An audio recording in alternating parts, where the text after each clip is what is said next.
Well, my name's Dave Boyd, and I do public relations work with Norwood Sawmills. I also run a Norwood sawmill at home in my spare time for fun and profit.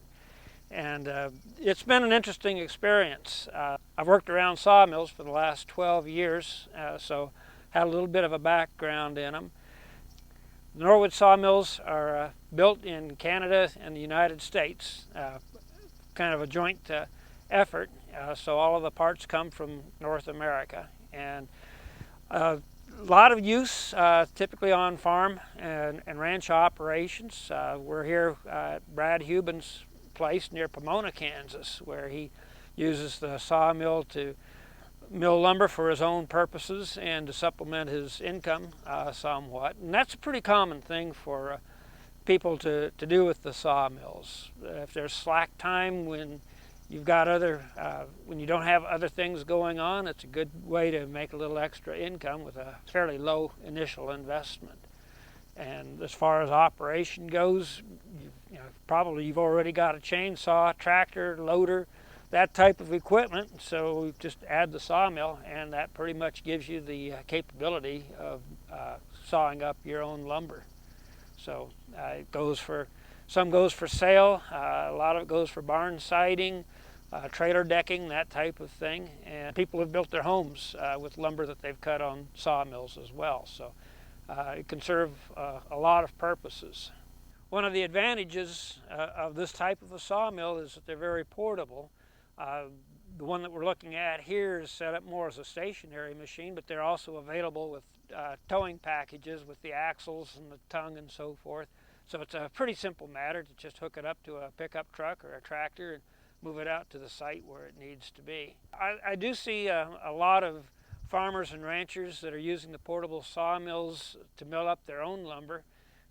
If they do some clearing, if they've had blowdown, or if they've got a wood lot, maybe for firewood, that type of thing, but some of the wood is good enough quality that it's worth more as the lumber, then that's where the sawmill really makes sense, and they pay for themselves in a fairly short period of time. And even without the resource on your own property, a lot of people will either buy lumber or log on nearby property, get wood from tree services, that type of thing, and stay supplied that way. So a lot of resources, a lot of possible ways of getting the lumber. My name's Brad Huben, and I have purchased the Norwood a year and a half ago, and I've been cutting for probably about a year. And I guess what got me started in the wood, I took woodworking in high school and really enjoyed it.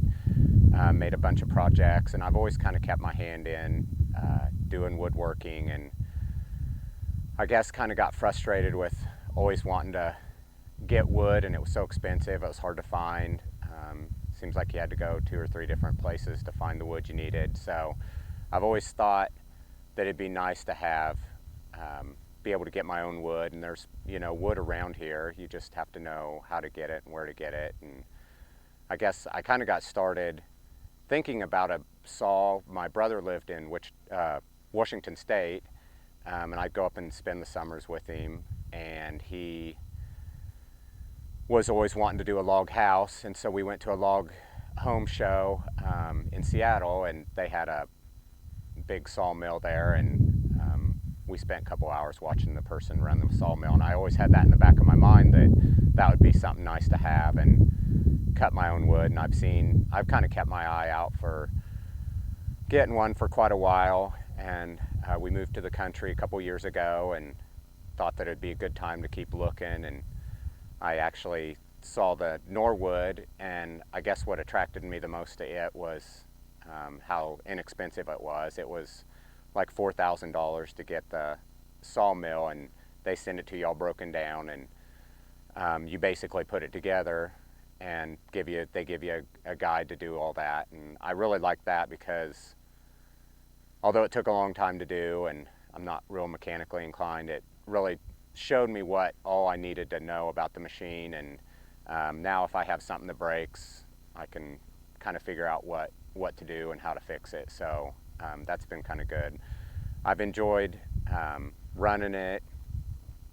I've cut quite a bit of walnut and oak and some cherry, and I started to get quite a bit, and thought that maybe it'd be good to sell some, kind of help the people, you know, that needed to get some inexpensive wood and maybe some wood cut to different sizes that, like, I always looked for when I wanted some, and thought that maybe I'd go ahead and list it, and I decided Craigslist was maybe the best way. And I've had people come down from like Kansas City and buy some wood, and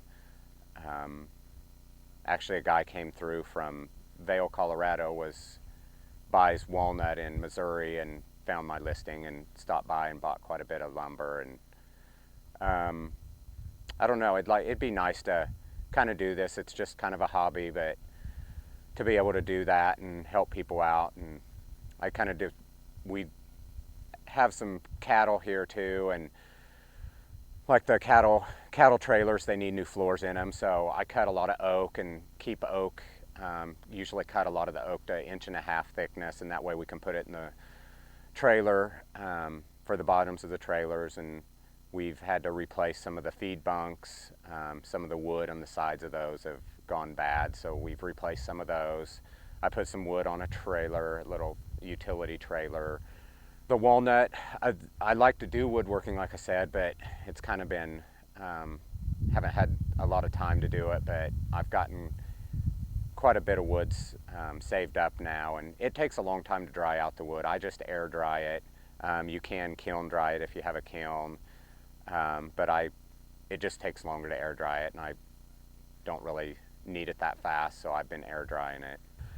I've found out that using the sawmill, and there's a lot of different companies out there. If you do internet searches, you can find a lot, but I found it's really easy to use. It's nice to have a tractor maybe with a front end loader. We have access to a skid loader that I use to move some of the logs around. But, you know, we all have a lot of trees that are down from windstorms, and some of the wood I've gotten from people in town that trees have gone down. And I would just, I guess, encourage anybody that's needing wood, would like to have wood, that they could, you know, get a sawmill and cut their own wood and use it, and instead of throwing it away or burning it up or cutting it all up for firewood, it'd be nice to, you know, utilize it. And there's a lot of things we can use the wood for around the farm to fix up things. You know, you can make cattle panels, all kinds of stuff. So anyway, it's really easy to use, and I've enjoyed doing it and would encourage anybody else to use it.